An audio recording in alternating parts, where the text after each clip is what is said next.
Nouveau. Est-ce que j'enregistre bien? C'est bon. C'est parti. Deuxième partie. Un peu le point 5 de ce manifeste, c'est une femme qui refuse qu'un homme lui explique ce qu'est une femme. C'est une femme qui refuse, j'entends, une féministe. Oui. Toi, Dora, ça t'est arrivé sur le plateau de France 2. Jérémy Ferrari, entre autres, t'as expliqué, en fait, et Mariko aussi. Mariko, donc, c'est un homme trans. Monsieur Chaval. Femme trans. Ouais. Voilà. Il y a un homme. C'est une un femme, homme, c'est un mâle, c'est un mâle transféminin, c'est c'est ça, un un mâle homme. transféminin. Voilà, c'est un homme qui dit qu'il est une femme trans. Bon. Et Donc c'est une femme trans. effectivement, sur ce plateau, donc c'était le plateau de Léa Salamé, je me suis retrouvée avec 4 hommes qui m'ont expliqué ce que c'était que d'être une femme en disant que moi j'étais une facho parce que je disais juste que monsieur était un mâle biologique, quoi. Enfin, je veux dire, c'est complètement hallucinant et. Ouais, c'est complètement hallucinant de se comporter comme ça en fait, tu vois. En fait, quand t'as fait une transition, c'est que avant ça allait mal. Donc si tu rappelles en fait les traumas à quelqu'un, c'est juste se comporter comme une horrible personne, tout simplement. Je sais pas, par exemple, si par exemple t'avais eu un bec de lièvre, voilà, quand t'étais né, voilà, malheureusement, t'as eu une chirurgie pour réparer ça, et qu'on te dit oh, vous voyez cette personne, vous voyez celle qui avait un bec de lièvre, ouais, c'est elle. Tu sais, comme tu dis, je sais pas, peut-être que t'avais des problèmes de poids dans ton enfance, peut-être. Ah, ça y est, c'était la grosse là, hein. Bah ouais, c'est comme ça. Enfin bref. Et ces mecs-là ne se rendent pas compte de leur misogynie, parce que quand il y a 4 mecs qui viennent t'expliquer en fait ce que tu es toi pour défendre un autre mec, si ça c'est pas une énorme démonstration de misogynie, je ne sais pas ce que c'est. Okay. Bah tu ne sais pas ce que c'est, tout simplement. Point 9, une féministe, c'est une femme qui a dépassé sa misogynie internalisée. L'idée derrière ce point 9, c'est que le féminisme a longtemps une forme de misogynie par rapport au corps des femmes qui n'était pas aussi pratique que celui des hommes, entre guillemets pratique. Qu'est-ce que ça veut dire cette misogynie internalisée? Pardon. Qu'est-ce que ça veut dire?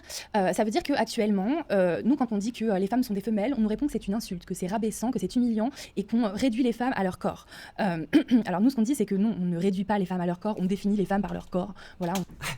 Et c'est ça le problème. On ne définit pas des individus par leur... on le fait dans le cadre biologique, mais au niveau social, on le fait pas. Voilà. Parce que, en fait, sinon, vous... excluer toutes les personnes qui auraient peut-être des petites difformités ou des choses comme ça. Voilà. Donc c'est juste se comporter comme des horribles connards. On dit que matérialiste philosophiquement, et par contre ce que ça dit des personnes, des femmes qui nous rétorquent ça, c'est qu'elles ont honte en fait de leur corps de femelle, parce que, et c'est vrai en fait, pendant des millénaires on nous a oppressés, on nous oppresse toujours à travers nos corps, prostitution, viol, excision, quasiment tous les sujets féministes, on peut les rapprocher des corps des femmes. Et donc les femmes finissent par en fait avoir honte de leur corps, à considérer que c'est quelque chose qui les limite, qui les met en danger. Non, bref. Et donc elles rejettent en fait leur féminité, jusqu'à en avoir honte et jusqu'à céder en fait aux pires insultes masculinistes qui nous disent voilà, c'est un peu une insulte genre commune, sale femelle. Nous on considère que au contraire en fait, faut pas, on n'a pas à rejeter notre biologie. De toute façon elle est là, c'est comme ça. Il y a des limites physiques, matérielles qu'on ne peut pas dépasser en fait. C'est comme on va pas se mettre à remettre en question l'héliocentrisme ou je sais pas, l'évolutionnisme quoi. Les femmes sont des femelles et on doit sortir en fait. En fait c'est ça le problème. Vous comprenez pas que les femmes ne sont pas forcément des femelles. Il y a des femelles qui sont des femmes. Il y a des femelles qui sont pas des femmes. Et il y a des femmes qui ne sont pas des femelles. Voilà. Le monde c'est compliqué.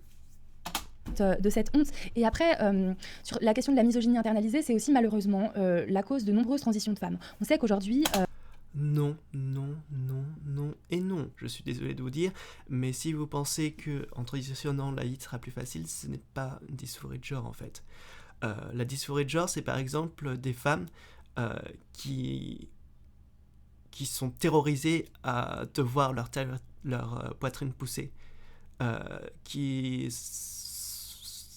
s'en viennent à ne plus se regarder dans un miroir, prendre leur douche dans le noir, voilà, pour pas voir leur corps, qui s'en viennent à mettre des prothèses dans leur slip et culotte, voilà. Bref, c'est vraiment des personnes qui ont des problèmes avec leur corps, et leur corps leur fait souffrir, voilà. Et juste limiter en fait les femmes trans en disant oui en fait c'est le patriarcat qui leur a dit que en tant qu'homme ça serait plus facile et donc il fallait... Non, parce que de base, de toute façon, en tant que personne trans, de toute façon, la vie sera dure. Donc non, faut arrêter avec ces trucs à la con.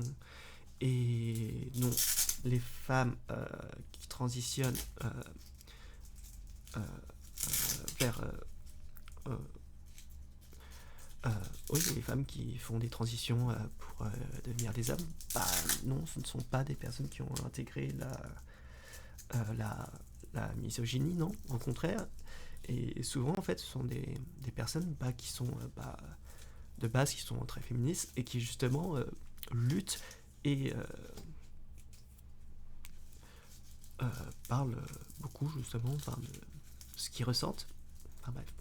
La courbe est en train de s'inverser en termes de la proportion sexuée des transitions. Avant, c'était beaucoup des hommes qui transitionnaient pour devenir des femmes pour des raisons différentes. Aujourd'hui, on voit de plus en plus d'adolescentes et on le voit, il y a un phénomène de contagion sociale sur les réseaux sociaux, notamment en France. En tous les cas, depuis le confinement, on a beaucoup de témoignages en fait, d'adolescentes dont certaines en sont déjà revenues, heureusement pour elles, mais dont certaines sont encore bloquées dans ces mécanismes d'emprise sectaire.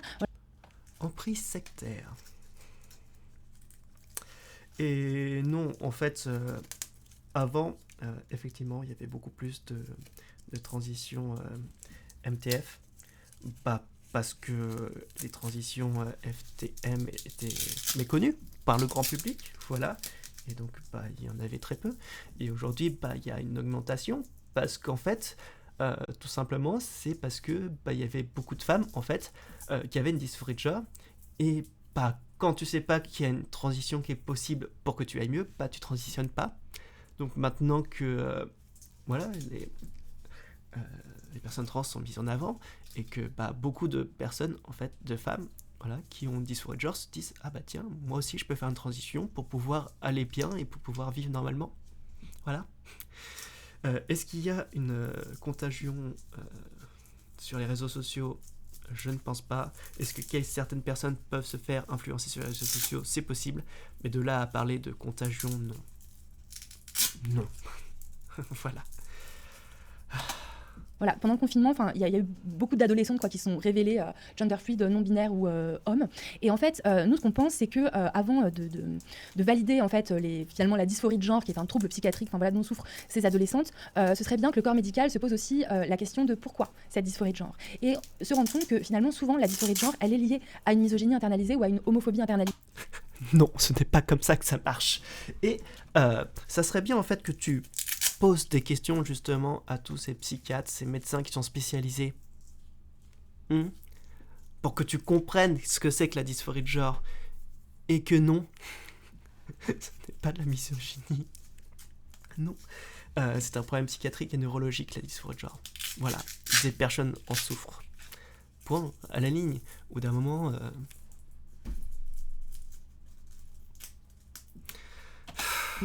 C'est-à-dire que certaines adolescentes sont en état de stress post-traumatique parce qu'elles ont vécu des violences sexuelles et en fait n'en peuvent plus de leur corps, et on les comprend en fait, on n'est pas là en rejet, on a aussi envie de faire passer un message de on vous comprend, oui c'est difficile de vivre dans un corps de femme, néanmoins c'est pas en fait en tentant d'échapper à quelque chose qui de toute façon matériellement existe qu'on va résoudre le problème à l'échelle collective, parce que ce qu'on voit aussi c'est que en fait le transgenrisme ne propose que des solutions individuelles au malaise de ces personnes qui souffrent de dysphorie de genre. Mais si on prenait le temps de déconstruire justement collectivement les stéréotypes de genre, de mettre en place des solutions aussi pour aider les personnes qui en souffrent à déconstruire cette misogynie internalisée, tout ça, peut-être que ce serait une façon aussi de régler le problème sans passer par des choses qui peuvent être irréversibles comme l'ablation des parties génitales, l'ablation des seins. Non, on parle pas d'ablation. C'est lourd. Et non, en fait, s'il y avait une méthode moins invasive et qui serait plus efficace, on l'utiliserait. Et non, c'est pas parce que oui, moi je pense que en fait les personnes transitionnent parce que vous voyez, c'est le patriarcat. Non, je suis désolé. Au bout d'un moment, ça changera rien. D'un moment, quand t'as une dysphorie de genre, Pourquoi ? Des traitements hormonaux qui produisent des conséquences irréversibles sur la santé, des bloqueurs de puberté qui aujourd'hui comme le Lupron qui sont utilisés. Donc le Lupron c'est un médicament, je cite souvent parce qu'en fait ça me choque beaucoup, c'est un médicament, le Lupron, qui est utilisé normalement pour soigner les cancers de la prostate. Voilà. Et Au d'un moment, vous n'avez aucune connaissance médicale, vous ne savez pas à quoi servent ces médicaments, vous dites « Oh là là, il y a des effets secondaires, oh là là, incroyable !» Comment ça? Mais c'est fou! Tes médicaments qui ont des effets secondaires? Mais c'est dingue! T'as regardé aussi ta putain de... les effets secondaires du Doliprane? Hein? Je crois qu'il y a mort si tu ne respectes pas les dosages. Tu vois? Moi aussi, je peux dire par exemple, oh oui, oui, si vous mangez trop de carottes, je peux vous donner les effets secondaires. Voilà, je suis navré, les effets secondaires arrivent et tout ce qui est les trucs hormonaux, etc. Bah oui, peut-être que si c'est pris en sauvage et que c'est pas géré par un médecin, ça peut être dramatique. Mais vous voyez, en fait, par exemple, moi j'ai un traitement hormonal et je suis suivi, je fais des prises de sang pour voir comment ça se passe, comment mon corps le vit, etc. Et s'il y a un problème, on peut faire des changements, on peut faire des variations, vous voyez? Putain, j'en ai marre. Donc aujourd'hui, on donne ça à des enfants et en fait, ça a pour effet secondaire de détruire complètement l'ossature. Donc en fait, on est en train de... Non.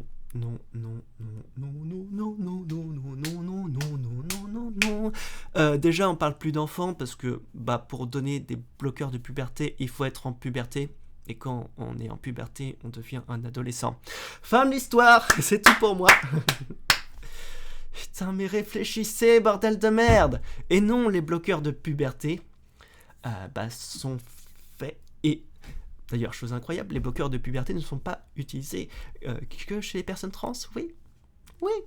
Mais visiblement, dans les autres cas, ça ne pose pas de problème. Alors que dans les cas des personnes trans, c'est dramatique. C'est dramatique.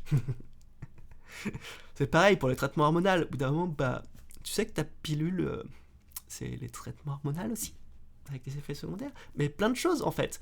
Visiblement, en fait, les traitements hormonaux, quand c'est pas pour les personnes trans, c'est nickel. Par contre, quand c'est pour les personnes trans, c'est horrible. Bref, passons.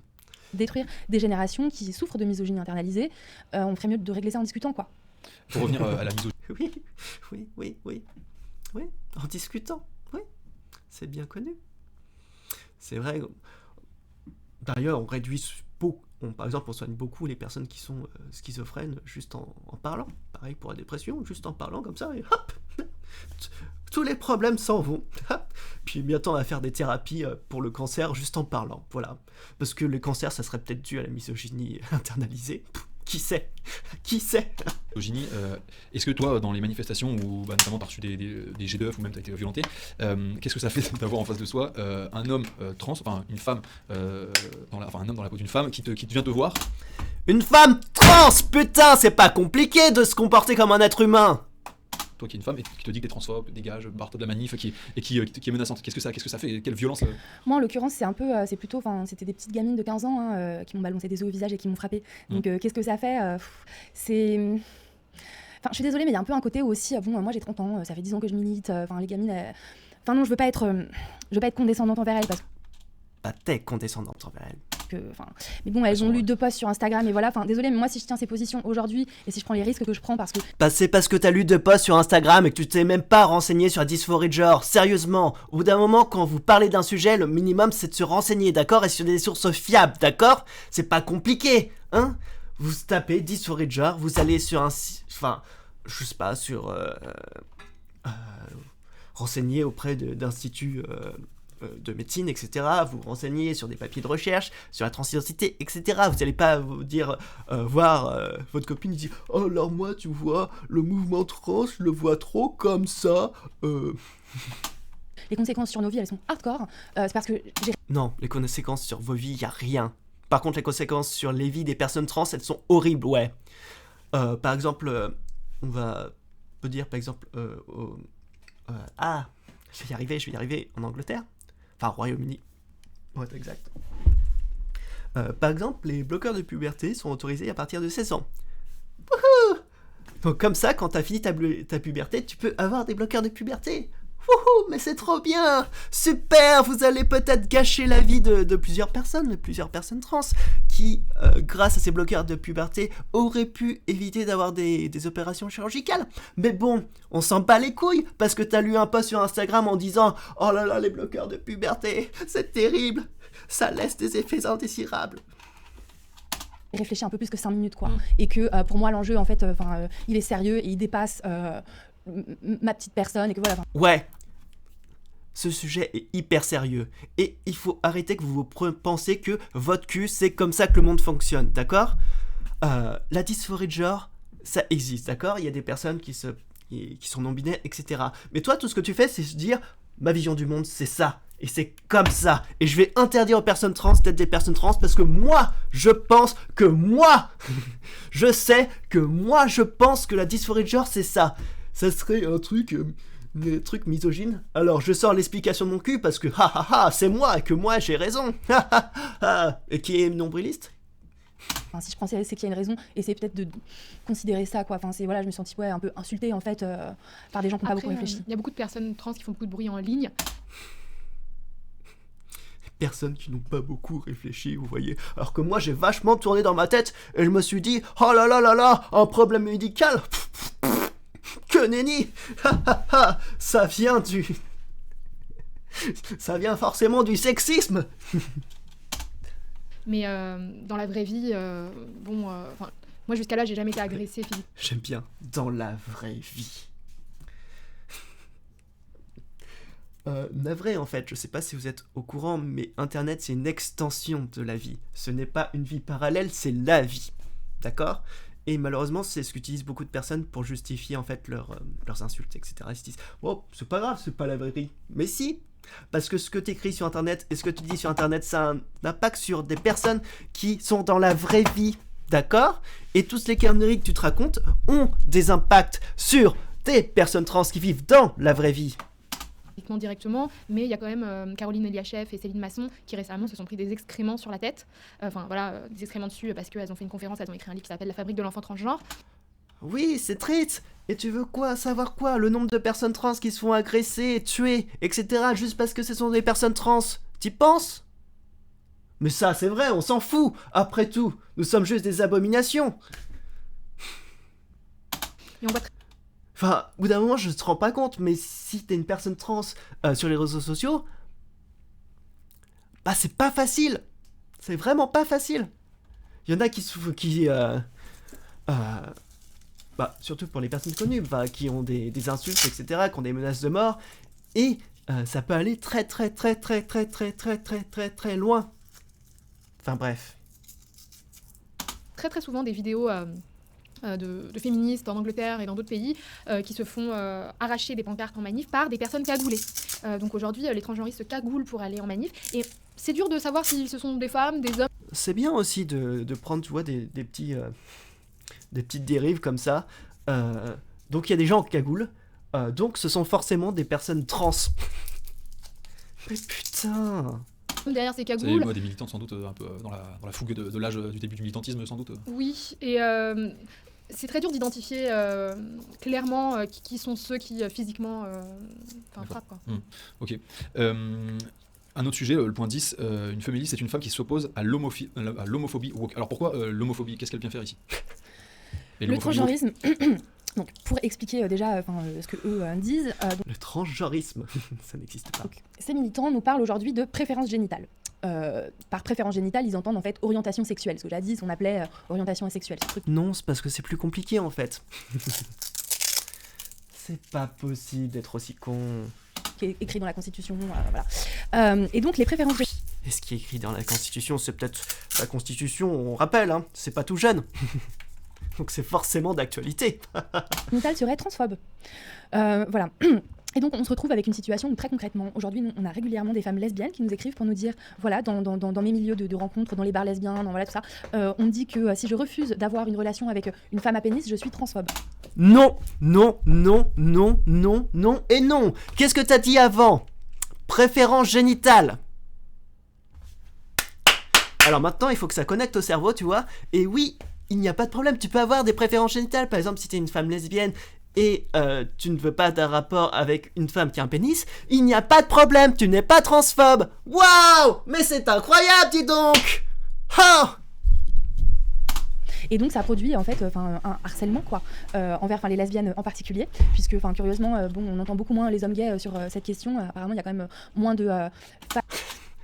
Tu veux savoir le nombre de femmes trans qui se font jeter de milieux lesbiens, etc., juste parce que ce sont des femmes trans? Parce que, au final, tu vois, c'est génial. Enfin, ça me tue. C'est toujours leur moi. Aucune femme, aucune personne trans te dit, par exemple, si tu as une préférence pour les vagins, il n'y a pas de problème, ce n'est pas transphobe. Arrêtez de modifier nos propos à chaque fois, c'est pas possible. Femmes qui se considèrent hommes gays, enfin qui vont les faire chier dans leur milieu, mais bon, enfin voilà, encore une fois, ce sont les femmes qui sont inquiétées, et dans ce cas-là, plus spécifiquement les lesbiennes, et on considère que c'est quand même un droit important de ne pas être inquiété en raison de son orientation sexuelle. Oui. Mais, en fait, est-ce que tu comprends quand les gens parlent, tu vois? Préférence génitale, tu vois, tu peux très bien préférer les femmes et préférer les femmes qui ont un vagin. Point. Fin à la ligne. C'est aussi simple que ça. Et donc, en fait, le transgenrisme qui se fait passer pour une idéologie hyper progressiste et qui nous parle en permanence d'inclusivité, d'intersectionnalité, tout ça, en fait, sous couvert d'inclusivité, finalement, on met à mal les droits des lesbiennes. Et c'est grave. Non, qui met à mal les droits des lesbiennes? Parce que, au final, aucune femme trans vous traitera de transphobe si vous n'êtes, si vous n'avez pas de préférence, si votre préférence génitale ne va pas avec votre sexe. Personne. Aucune femme trans ou homme trans ou personne non binaire trans vous dira ça. Personne. Par contre, dire que oh bah non, vous n'êtes pas des lesbiennes, bah vous comprenez, vous êtes des femmes trans, donc vous n'êtes pas forcément des femmes, donc vous ne pouvez pas être lesbienne. C'est génial, hein? Parce qu'au final, qui fait de la discrimination, qui fait de l'exclusion, qui fait des messages haineux? Bah c'est vous. Nous, on veut rien en fait, on veut juste vivre, point à la ligne. On ne fait de mal à personne. Puis c'est aussi une idéologie qui pousse... Excuse-moi, si tu peux juste parler un tout petit peu plus près du micro. Ok. Vas-y, reprends. C'est aussi une idéologie qui pousse des gens qui peuvent éventuellement être homo à transitionner. C'est-à-dire qu'on se rend compte effectivement qu'il y a énormément de jeunes femmes lesbiennes à l'adolescence qui ont des difficultés à faire un coming out lesbien parce que finalement c'est pas si simple que ça. Donc t'es en train de sous-entendre, parce que c'est compliqué de faire un coming out lesbien, c'est plus facile de faire un coming out trans? Mais ça n'a aucun sens, ce que tu dis. Et non. En fait, là, vous faites encore des amalgames et des conclusions sur rien du tout, parce que non. Les personnes qui font des transitions, ce n'est pas à cause de leur attirance sexuelle. Non. Bah non. Bah parce que sinon, il n'y aurait pas de gays, il n'y aurait que des femmes trans. Il n'y aurait pas de lesbiennes, il n'y aurait que des hommes trans. Bah non. Voilà, parce que c'est simple, l'identification et ses préférences sexuelles, ça n'a rien à voir. Voilà, fin de l'histoire. Ou ça peut être aussi des coming out gays. Et donc, ces personnes-là vont parfois aller sur TikTok, sur Instagram, etc. Parfois aussi vont se retourner vers des assos qui vont leur dire, mais en fait, si par exemple tu es une femme extrêmement masculine, alors peut-être que si tu commences un peu à avoir un questionnement, peut-être que tu es un homme au final. C'est-à-dire qu'aujourd'hui, les lesbiennes qu'on appelait à l'époque butch, c'est-à-dire extrêmement masculines dans la façon de se présenter, on va plus ou moins leur dire que peut-être qu'elles sont des hommes, et vice-versa. C'est-à-dire que certains hommes qui ont juste en fait des goûts extrêmement féminins, on va les pousser à transitionner. Non, ça c'est dans votre tête, ça c'est dans votre cerveau, ça ne se passe pas comme ça. Et non, en fait, parce que tout simplement, tous les mouvements trans et les personnes LGBT, vont vous dire un autre discours, en fait. Le but des personnes trans, c'est que vous vous sentiez bien. Le but, c'est par exemple quand vous voulez faire et beaucoup de personnes trans vont dire que chaque transition est unique, parce que en fonction peut-être de sa dysphorie, de ce qu'on veut faire, des fois on fait pas forcément les mêmes transitions, par exemple des personnes trans vont avoir besoin de faire une transition intégrale, d'autres vont peut-être juste avoir besoin de faire une transition sociale, bref, et tout ce truc de genre de toute façon va plutôt donner une comment dire, une diversité. Et beaucoup de personnes vous diront, enfin, ce n'est pas parce que tu as un comportement qui serait plutôt associé au un comportement ou voilà, une façon de parler, de s'habiller, etc. C'est pas ça qui caractérise une dysphorie de genre. Enfin bref. Ça, c'est un énorme souci. Et en plus de ça, on voit qu'il y a certains pays où, en fait, qui encouragent carrément ces transitions. Il y a l'Iran qui encourage... J'ai découvert que l'Iran autorisait les transitions. Oui, c'est carrément encouragé parce que vu qu'il est interdit d'être homosexuel, par contre, il n'est pas interdit d'être transsexuel Ils ont réglé ou le problème. transgenre. Voilà, mais en fait, c'est une façon de régler le problème. On peut voir ça comme ça. C'est pour ça qu'on parle d'homophobie woke.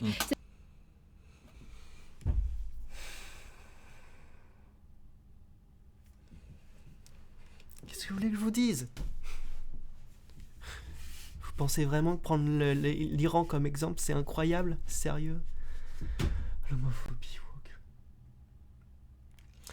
On remarquera aussi que toutes ces personnes qui utilisent le mot woke ne savent pas du tout à quoi ça... C'est juste en fait un truc dégradant, vous voyez, c'est comme fasciste. C'est lourd. C'est-à-dire que en Iran, et sans doute dans d'autres pays, même si c'est pas exprimé, enfin l'Iran est relativement transparente sur la façon de voir les choses, on va dire, et bien pour eux, être... en fait, c'est une façon de guérir une nature qui se serait pas bien faite, quoi, entre guillemets. Et c'est le risque, en fait, de cette idéologie-là, c'est de dire à chaque fois qu'une personne ne fit pas, en fait, dans une case, à la fois sur sa sexualité et sur, en fait, ses goûts, et ben on dit à ces gens-là, et bien en fait, il faut te changer. Et que c'est pas le monde des idées qu'il faut changer. C'est ce qu'on leur dit, c'est que... Est-ce que vous vous rendez compte, en fait, que vous, d'accord, votre définition de femme, c'est exactement ce que tu es en train de ce que tu veux déconstruire. Parce que toi, tu te dis, voilà, une femme, c'est comme ça, mais si vous ne correspondez pas exactement au type de femme, bah, vous n'êtes pas une femme. Mec, t'es en train de... Ton discours, il est pas cohérent, tu te contredis. Soyez un petit peu logique, non. Justement...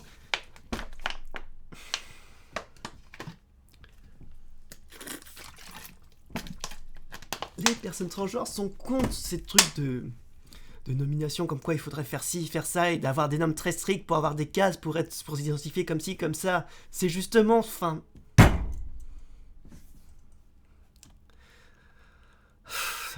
On change pas les idées, on change les corps, en fait. Et ça, c'est terrible, c'est-à-dire qu'au lieu d'essayer d'ouvrir l'esprit, on préfère ouvrir les corps avec un cutter. Ben. Non, pas avec un cutter. Et ça serait peut-être toi qui devrais ouvrir l'esprit. Tu voulais rajouter quelque chose ? Non. Je crois que je vais m'arrêter là pour la fin de la deuxième partie. Oui. Il y en aura une dernière, j'espère, ça sera la dernière. C'était moi, bon courage, bisous.